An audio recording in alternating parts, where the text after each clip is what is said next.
जब ये carbon rotate करेगा तो क्या ये H दोनों यहीं खड़ी रहेंगी? हैं?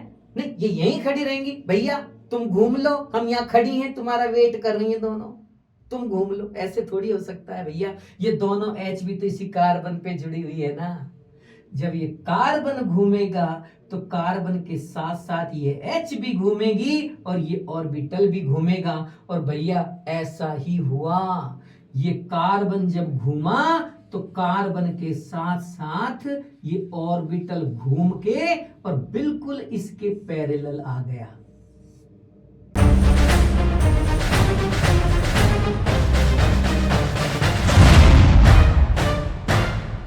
तो बच्चों एक क्वेश्चन हम उठा रहे हैं हाइब्रिडाइजेशन से। अब देखो मैं हाइब्रिडाइजेशन के बारे में नहीं समझाऊंगा आपको, हाइब्रिडाइजेशन क्या होता है और कैसे होता है, ये चीजें नहीं बतानी। हाइब्रिडाइजेशन के बारे में मैं आपको जब केमिकल बॉन्डिंग का क्वेश्चन उठाऊंगा तब बताऊंगा। तो फिर मैं अब क्या बताने वाला हूं, मैं आपको लेके आया हूं ऑर्गेनिक साइड। ऑर्गेनिक में कार्बन पर हाइब्रिडाइजेशन से रिलेटेड क्वेश्चंस कई बार पूछे गए, एक दो बार नहीं कई बार पूछे गए, नीट में भी कई बार आए और उससे पहले AIPMT और एम्स जैसे एग्जामिनेशंस में भी कई बार हाइब्रिडाइजेशन से रिलेटेड सवाल पूछा गया है। क्या तरीका होता है इन क्वेश्चंस को करने का और कौन कौन से क्वेश्चन पूछे जाते हैं, जैसे मैं आपको पहले तो छोटे छोटे क्वेश्चंस के बारे में बताता हूं। हाइब्रिडाइजेशन से किस किस टाइप का क्वेश्चन आपको उठा के पूछा जा सकता है। Every carbon in following structure, एक तरीका तो ये है जो आपसे पूछा जाएगा। दूसरा तरीका सुनिए, दूसरा तरीका आपसे पूछा जाएगा type of hybridization, type of hybridization on second and third carbon, types of hybridization on second and third carbon. एक स्ट्रक्चर आपको मिलेगी और उस स्ट्रक्चर में आपको दूसरे और तीसरे नंबर के कार्बन पे हाइब्रिडाइजेशन बताना है। एक ये तरीका कई बार पूछा जा चुका है। Hybridization on following structure, following structure respectively. आपसे ये भी पूछा जा सकता है कि एक स्ट्रक्चर नीचे दे रखी है, इस स्ट्रक्चर में जितने भी कार्बन हैं उनमें रेस्पेक्टिवली हाइब्रिडाइजेशन का टाइप बताना है। अब जब रेस्पेक्टिवली वर्ड का यूज करता है ना, तो इसका मतलब है कि IUPAC सिस्टम के अकॉर्डिंग उस कार्बन चेन में जो पहले नंबर पे आएगा उसको पहले लिखना है, जो सेकंड नंबर पे आएगा उसको सेकंड नंबर पे लिखना है, जो थर्ड नंबर पे आएगा उसको थर्ड नंबर पे। मतलब आपको IUPAC की नेमिंग के साथ साथ नंबरिंग भी आनी चाहिए। नंबरिंग सही करेंगे तभी आप रेस्पेक्टिवली लिख पाएंगे, अदरवाइज उल्टा लिख देंगे तो गड़बड़ हो जाएगी। एक सवाल ये। नेक्स्ट क्वेश्चन आपसे पूछा जा सकता है, आपसे यह पूछा जा सकता है कि number of planar atoms, number of planar atoms in following structure. आपसे पूछ सकता है कि जो स्ट्रक्चर नीचे दे रखी है उस स्ट्रक्चर में नंबर ऑफ प्लेनर एटम्स कितने हैं। समझना बात को। अगला सवाल आपसे पूछा जा सकता है number of linear atoms in following structure. ये तरीके हैं आपसे सवाल पूछे जाने के। अगर हाइब्रिडाइजेशन से कोई सवाल आ रहा है इस साल तो ये मान के चलिए कि इनमें से कोई ना कोई एक सवाल आपसे पूछा जा सकता है। अब मैं आपको एक एक करके सारे क्वेश्चंस के बारे में बताता हूं। जैसे मान लीजिए पहले सवाल की बात करते हैं, types of hybridization on every C in following structure. यानी कि कार्बन की कोई स्ट्रक्चर आपको मिलेगी और हर स्ट्रक्चर पे आपसे पूछा जाएगा कि टाइप ऑफ हाइब्रिडाइजेशन बताइए। जैसे एक स्ट्रक्चर आपको दे दी गई, यहां पे मान लीजिए CH3 CH double bond CH C triple bond CH। मान लेते हैं कि ऐसी कोई स्ट्रक्चर आपके सामने आ गई। दूसरा सवाल, types of hybridization on second and third carbon. आपको इसी स्ट्रक्चर में मान लीजिए मुझे सेकंड और थर्ड कार्बन पे टाइप्स ऑफ हाइब्रिडाइजेशन बताना है, तो मैं कैसे बताऊंगा। तीसरा सवाल, types of hybridization on following structure. Suppose that यही एक स्ट्रक्चर है जिसमें मैं आपसे पूछ रहा हूं कि कितने हाइब्रिडाइजेशन किस किस कार्बन पर हो रहा है, आप रेस्पेक्टिवली लिखिए, यानी कि नंबर वाइज लिखना है। बिल्कुल ऐसा नहीं कि किसी को भी पहले लिख दिया। और अगर आईयूपीएससी की नंबरिंग आपने सही नहीं कर रखी है तो फिर आप सही तरीके से नंबरिंग दे भी नहीं सकते बेटा।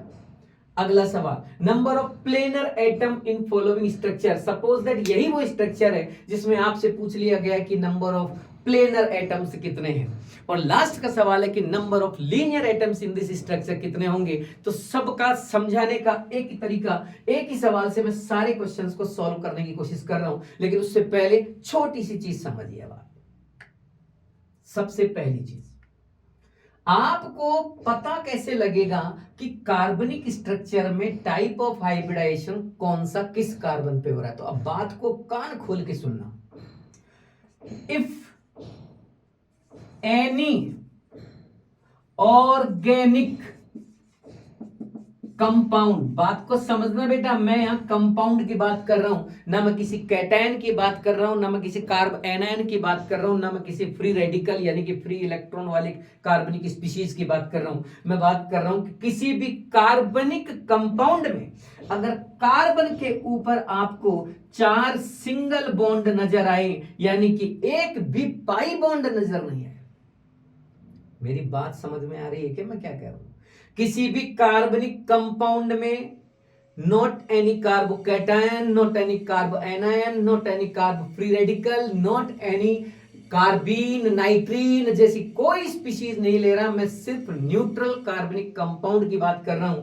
अगर किसी कार्बनिक कंपाउंड में स्पेशल नोट करके लिख लीजिए, एमटीआर करके लिख लीजिए इस बात को, अगर किसी ऑर्गेनिक कंपाउंड के किसी कार्बन पर एक भी पाई बॉन्ड नहीं है, चारों तरफ सिग्मा ही सिग्मा सिग्मा ही सिग्मा लगे हुए हैं, तो समझ जाना उस कार्बन पे हाइब्रिडाइजेशन sp3 रहेगा। अगर किसी कार्बन पर मान लीजिए एक पाई बॉन्ड आ गया, गौर से देखो इधर डबल बॉन्ड आ चुका है कार्बन के ऊपर, तो कार्बन पे जब डबल बॉन्ड आता है तो डबल बॉन्ड का मतलब 2 बॉन्ड और 2 बॉन्ड का मतलब एक सिग्मा एक पाई बॉन्ड। अगर पाई बॉन्ड एक आ गया तो ये मान लीजिए इस कार्बन के ऊपर हाइब्रिडाइजेशन का टाइप रहेगा sp2 मेरे बच्चों, sp2। और अगर मान लीजिए कार्बन के ऊपर 2 पाई बॉन्ड आ गए, मान लीजिए इधर इधर ऐसे पाई बॉन्ड लग गई, ये 2 पाई बॉन्ड आगे पीछे, या फिर एक ही तरफ 2 पाई बॉन्ड, कैसे भी 2 पाई बॉन्ड चाहिए मुझे। अगर 2 पाई बॉन्ड एक कार्बन पर आ गए मेरे बच्चों, तो मान के चलना इस कार्बन पर हाइब्रिडाइजेशन sp हो गया। एक बार वापस रिपीट कर रहा हूं, अगर कार्बन पर किसी कार्बनिक कंपाउंड में एक भी पाई बॉन्ड नहीं है तो वो sp3 होगा ऑलवेज। एक पाई बॉन्ड आ गया तो sp2 होगा, अगर 2 पाई बॉन्ड आ गए तो sp हाइब्रिडाइज होगा। पहली बात दिमाग में फिट कर ली क्या आप लोगों ने। अब दूसरी बात सुनो, सेकंड बात, ये तो हो गई पहली बात। दूसरी बात सुन लीजिए, काम की है, एक और एमटीआर। अगर कोई कार्बन sp2 हाइब्रिडाइज्ड है, भैया कान खोल के सुन लेना, अगर कोई कार्बन sp2 हाइब्रिडाइज है तो वो प्लेनर होगा, क्योंकि sp2 हाइब्रिडाइजेशन में 120 डिग्री का एंगल बनता है। sp2 हाइब्रिडाइजेशन के अंदर ट्राइगोनल प्लेनर स्ट्रक्चर बनती है, ट्राइगोनल प्लेनर स्ट्रक्चर बनती है। इसका मतलब अगर कोई कार्बन sp2 हाइब्रिडाइज है, अगर कोई कार्बन sp2 हाइब्रिडाइज्ड है, sp2 हाइब्रिडाइज्ड कार्बन, या फिर इससे कोई डायरेक्ट कोई एटम जुड़ा हुआ है, वापस सुनो, sp2 hybridised carbon and direct attached atom, चाहे वो कोई भी हो, चाहे कार्बन से H जुड़ा हो और चाहे कार्बन से कोई दूसरा कार्बन जुड़ा हो, तो समझ लेना ये भी प्लेनर ही होंगे। एक बार वापस सुन लो मैं क्या कह रहा हूं, मैं कह रहा हूं sp2 हाइब्रिडाइज कार्बन, और कोई भी एटम जो इस sp2 हाइब्रिडाइज कार्बन से डायरेक्टली अटैच्ड है वो भी प्लेनर होगा। तीसरी लाइन सुन लीजिए बेटा, sp hybridised carbon, Babu sp hybridised carbon and इससे डायरेक्ट जुड़ा हुआ atom and direct attached atom would be again linear. Oh my God, क्या कहना चाहते हैं, वापस रिपीट करता हूं।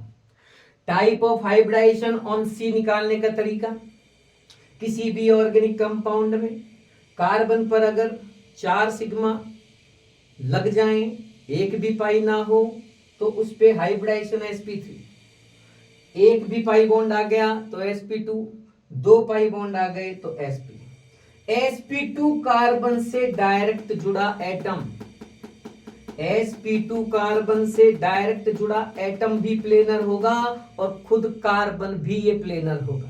sp कार्बन से डायरेक्ट जुड़ा एटम चाहे कोई भी जुड़ा हो वो लीनियर होगा और ये खुद भी लीनियर होगा। दैट्स क्लियर, यहां तक बात समझ में आ गई। अब इन चीजों का इस्तेमाल करेंगे हम अपने इन क्वेश्चंस को करने के लिए। आर यू रेडी मेरे बच्चों?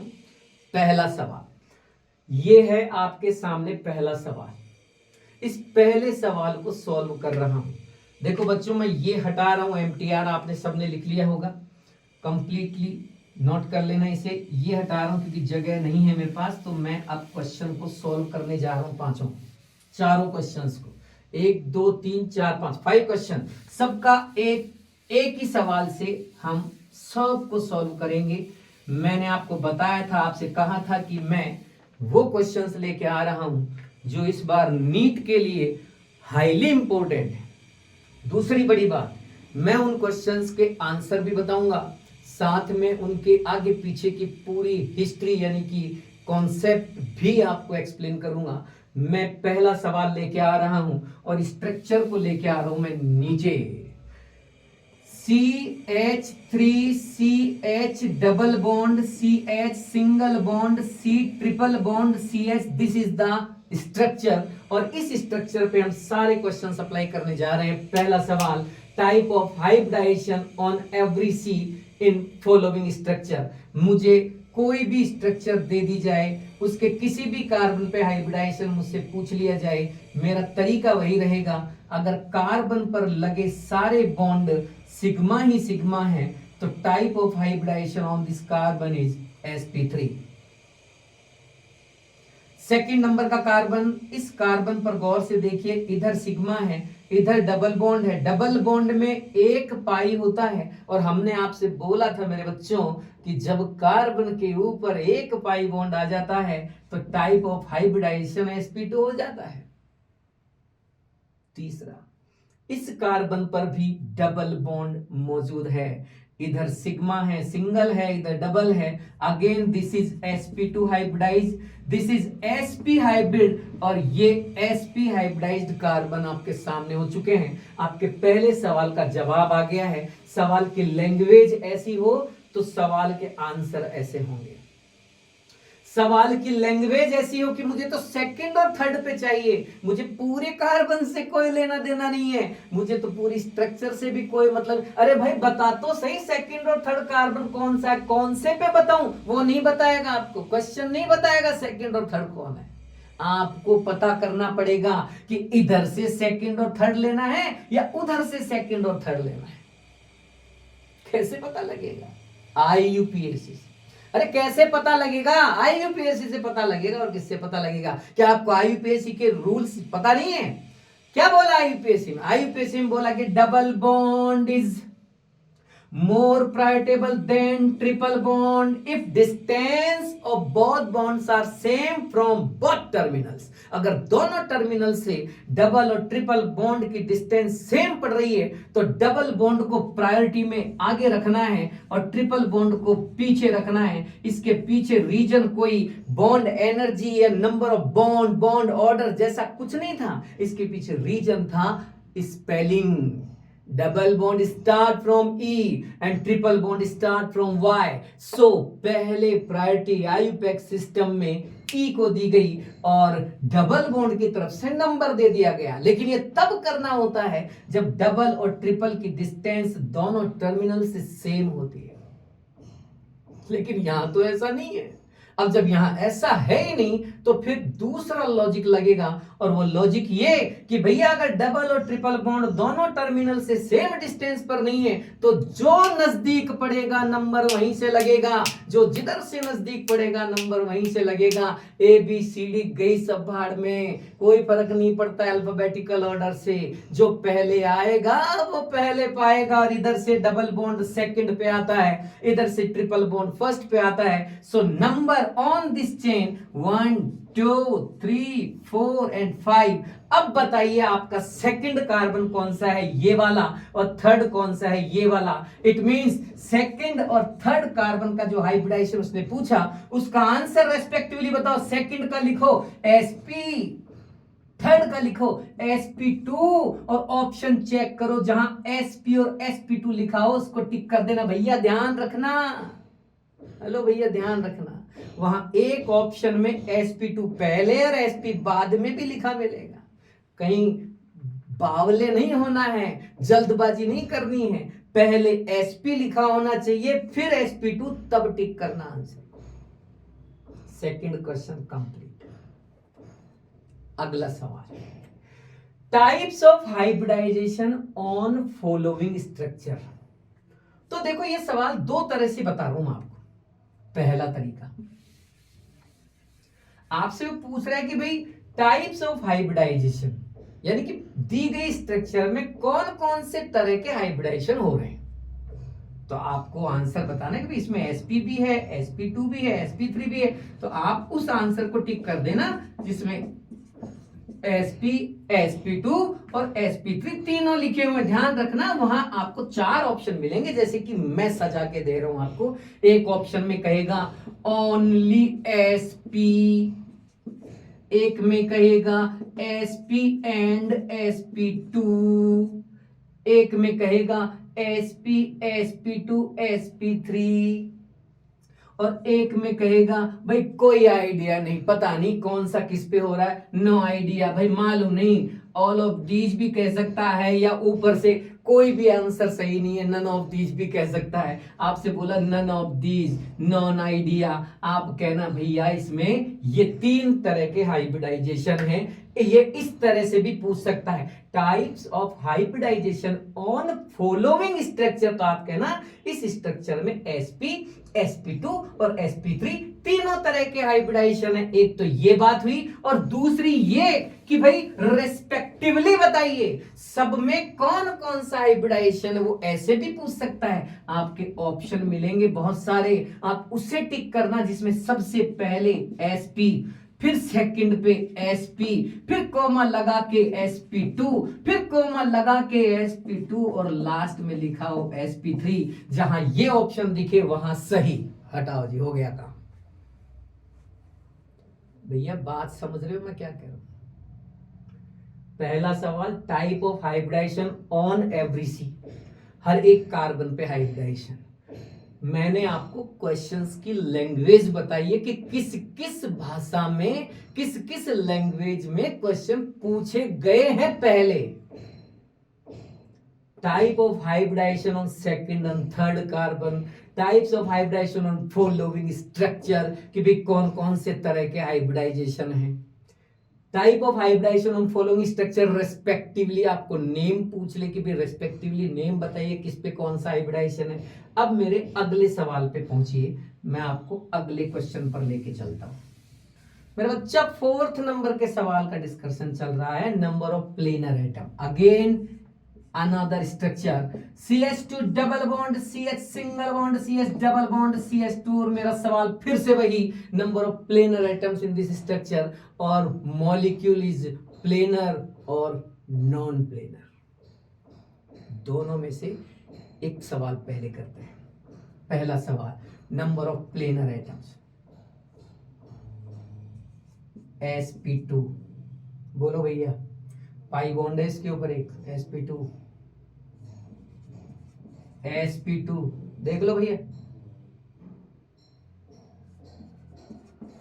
sp2 sp2। मेरे बाबू समझ में आया? All atoms sp2 because all carbons are sp2। जब कार्बन sp2 है तो इनसे जुड़े H भी प्लेनर होंगे। ये प्लेनर, ये प्लेनर, ये प्लेनर, सब planar. Number of planar carbon 4 carbon planar carbon.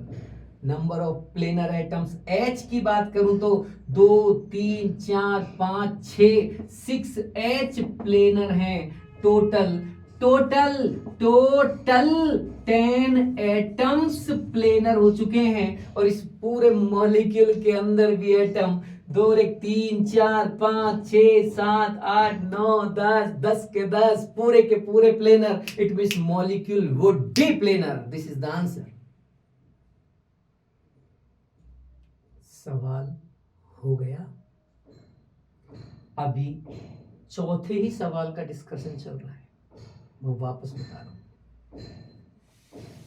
अब मैं आपके सामने वो स्ट्रक्चर लेके आ रहा हूं जिसका इस्तेमाल NEET, medical entrance exam, AIPMT में और IIT तीनों में हो चुका है। Structure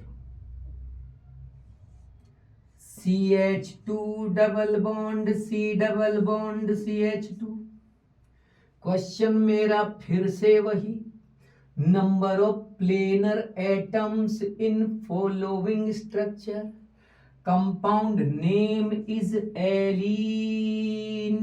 this is a special type of cumulene. Cumulene का मतलब double bond in carbon chain continuously होने चाहिए। C double bond C double bond C double bond C double bond सी, यानी कि कंटिन्यू डबल बॉन्ड अगर कार्बन चेन में more than 1 लगे हुए हैं तो वो क्यूमिलीन हो जाती है। अब क्यूमिलीन सीरीज बनाने के लिए सबसे कम, आपने बोला ना मोर देन 1, तो सबसे कम कितने बॉन्ड चाहिए भैया? 2 तो चाहिए ना, 2 डबल बॉन्ड तो चाहिए। और 2 डबल बॉन्ड को अरेंज करने के लिए मिनिमम कितने कार्बन चाहिए भाई साहब? 3। इट मींस मेरे बेटा 3 कार्बन मिनिमम मुझे चाहिए एक क्यूमिलीन बनाने के लिए। This is the first member of cumulene series and name is allene. चलो हमारा सवाल करते हैं। सवाल जैसा सर ने बताया था वैसे ही करेंगे। पहले टाइप ऑफ हाइब्रिडाइजेशन चेक कर लेते हैं। इस कार्बन पर हाइब्रिडाइजेशन का टाइप sp2 क्योंकि एक पाई बॉन्ड है। इस कार्बन पर टाइप ऑफ हाइब्रिडाइजेशन sp क्योंकि दोनों तरफ पाई पाई, समझे भाई? पाई पाई, 2 पाई, 2 पाई का मतलब sp। और इस कार्बन पर sp2। चलो लगाते हैं अपना concept. Number of planar carbon. Sir आपने कहा था कि ये sp2 कार्बन प्लेनर होता है, ये भी प्लेनर होता है, और इससे डायरेक्ट जुड़ा कार्बन भी प्लेनर होता है। सर 3 कार्बन प्लेनर हो गए सर। ओके बेटा।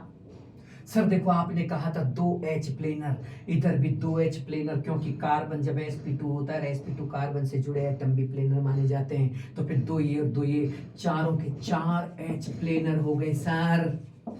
इसका मतलब टोटल अगर एटम देखें तो सर टोटल 7 एटम्स हैं जो प्लेनर हैं सर।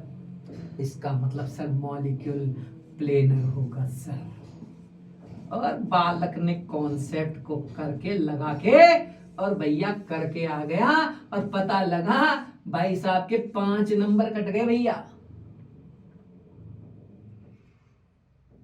सर ये क्या चक्कर हुआ? मैंने वही तो किया जो आपने बताया था।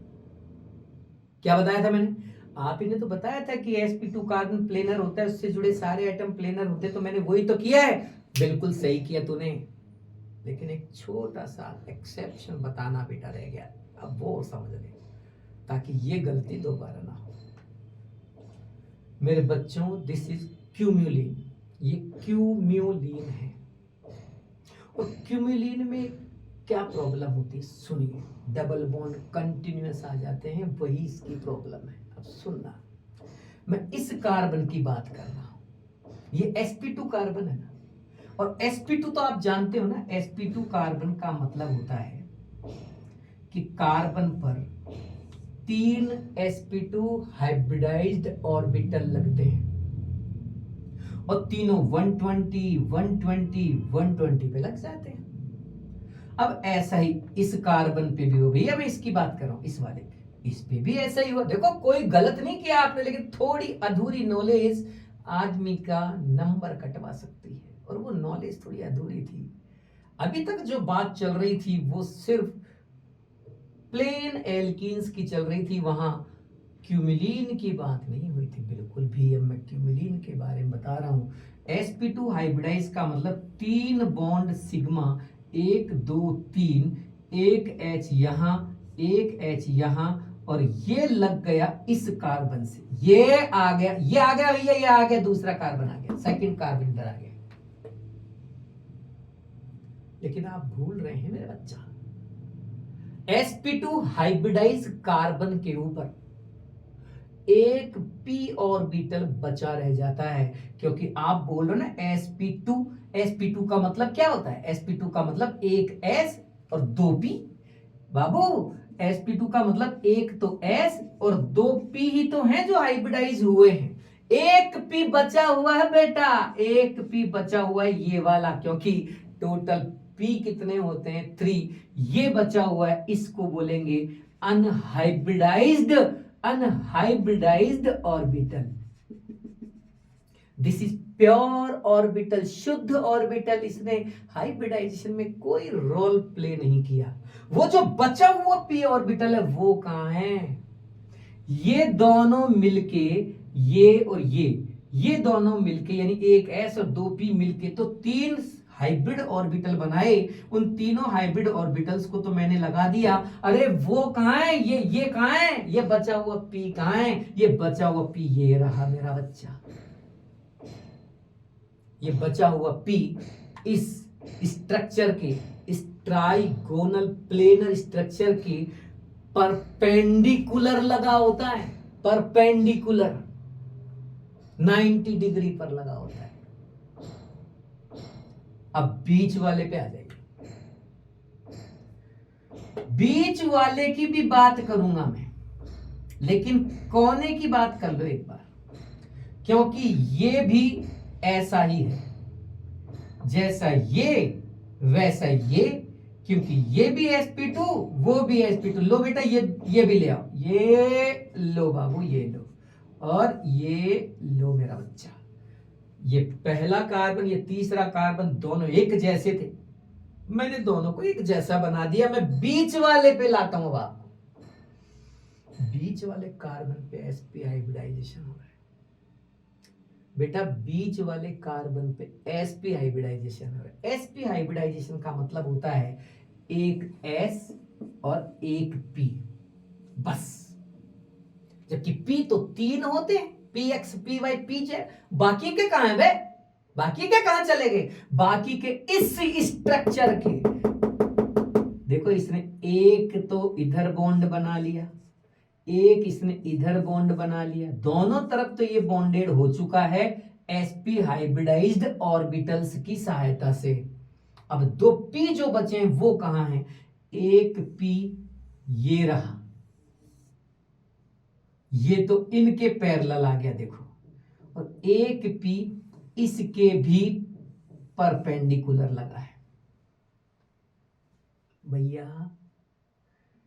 ये वाला p और ये वाला p और ये वाला p, ये पैरेलल है तीनों।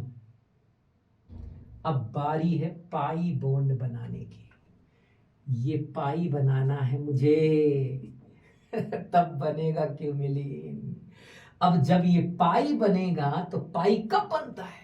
जब दो पी ऑर्बिटल एक दूसरे के साथ, जब दो पी ऑर्बिटल एक दूसरे के साथ कोलेटरल ओवरलैपिंग कर लेते हैं। खड़े हुए दोनों ऑर्बिटल आएंगे, ऊपर वाली लोब ऊपर और नीचे वाली लोब नीचे मिलेगी और कोलेटरल ओवरलैपिंग से बनेगा पाई बॉन्ड, जिसे कहते हैं पीपाई पीपाई ओवरलैपिंग, पीपाई पीपाई ओवरलैपिंग, पीपाई पीपाई ओवरलैपिंग, पीपाई पीपाई ओवरलैपिंग। लेकिन बेटा एक ऑर्बिटल एक ही तो ओवरलैपिंग करेगा। अब इसकी तुम इधर ओवरलैपिंग करा लो चाहे इधर करा लो भैया, मैंने इधर करा दी, ये ओवरलैपिंग हो गई। ऊपर वाली लोब ऊपर मिल गई, नीचे वाली नीचे मिल गई, सिग्मा बीच में बन गया था, पाई और बन चुका है। भाई साहब ये वाला पाई बना दिया मैंने। अब इसकी बनाने की बारी है, इधर भी तो पाई बनेगा। अब हो गई समस्या, एक पी तो यूं है और एक पी यूं है, यूं मतलब ये इसके परपेंडिकुलर है, इसका एक लोब ऊपर आ रहा है आपकी आंखों की तरफ, आपकी तरफ आ रहा है, एक लोब इसका पीछे बोर्ड के पीछे जा रहा है।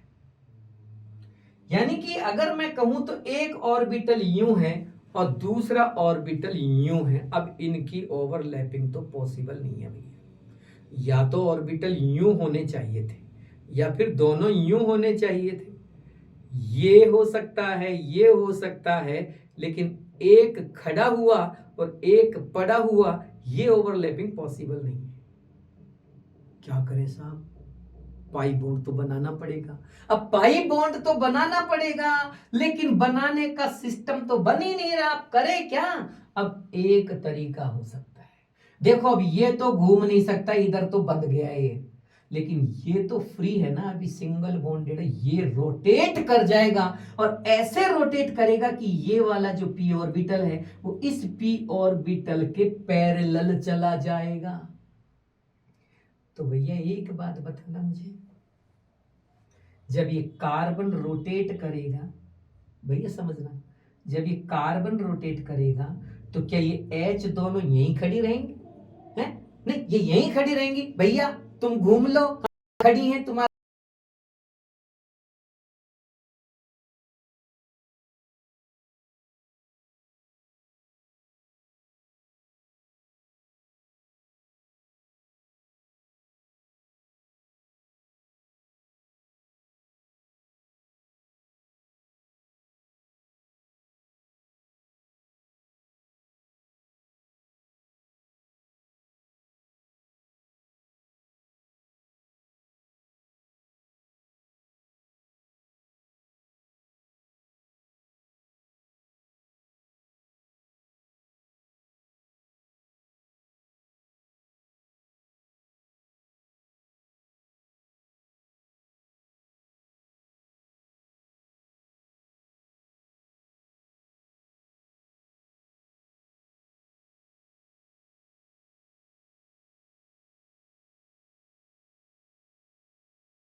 और हाइब्रिडाइजेशन। भाई आ जाओ, इधर आ जाओ।